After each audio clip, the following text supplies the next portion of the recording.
హరే కృష్ణ. ఒకసారండి సిక్కులు గురవైనటువంటి గురునానక్ గారు ఒక చాలా ధనవంతుడి కుటుంబానికి వెళ్తారనమాట. అతని ఇంటి ముందు వచ్చేసి చాలా పెద్ద పెద్ద ఫ్లాగ్స్ ఉన్నాయంటండి. చాలా ఫ్లాగ్స్ ఉన్నాయంట. ఇంట్లోకి వెళ్తారనమాట. ఏంటి ఇన్ని ఫ్లాగ్స్ ఉన్నాయి ఇంటి ముందు అని చెప్పేసి అడుగుతారనమాట.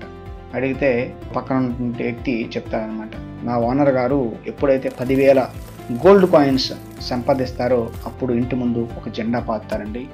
ఈ విధంగా ఎన్ని జెండాలు ఉన్నాయో అన్నిసార్లు 10,000 గోల్డ్ కాయిన్స్ అతను సంపాదించారని చెప్పేసి అంటారనమాట. ఓనర్ గారు కూడా కొద్దిసేపట్లో ఇంట్లోకి వస్తారు. వచ్చాక గురువు గారు చెప్పండి మీకేం చేయాలి, ఏమైనా చేయాలని చెప్పేసి అంటారనమాట. అప్పుడు గురునానక్ గారు ఒక చిన్న సూది ఇస్తారనమాట. ఇది నీ దగ్గర ఉంచు, నాకు కావాల్సినప్పుడు ఇవ్వు అని చెప్పేసి అంటారనమాట. ఇంతేనా, ఏమైనా కావాలంటే అడగండి, నా దగ్గర చాలా ఉంది ఇస్తా అని చెప్పేసి అంటారనమాట. ఏమీ వద్దు, జస్ట్ నీడిల్ నీ దగ్గర ఉంచి నాకు కావాల్సినప్పుడు ఇవ్వు అంటారనమాట.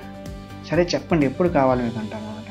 ఇప్పుడు కాదు, వచ్చే లైఫ్లో తీసుకుంటా అని చెప్పేసి అంటారనమాట. గురువు గారు వచ్చే లైఫ్లో ఎలా ఇస్తా అని చెప్పేసి అంటారనమాట. అప్పుడు గురునానక్ గారు చెప్తారనమాట, మనతో ఏమీ తీసుకెళ్ళలేం కదా, కాబట్టి మనతో తీసుకువెళ్ళలేని ధనం ఎంత సంపాదించామో కన్నా మనం తీసుకువెళ్ళగలిగే ధనం ఎంత సంపాదించామనేది ముఖ్యం అని చెప్తారు. మనం తీసుకెళ్లే ధనం ఏంటండి? మనం తీసుకెళ్లే ధనం మనం చేసేటువంటి పుణ్యకార్యాలు, దానము, మనం చేసేటువంటి భక్తి కార్యాలు, ఇవి మనతో వస్తాయన్నమాట.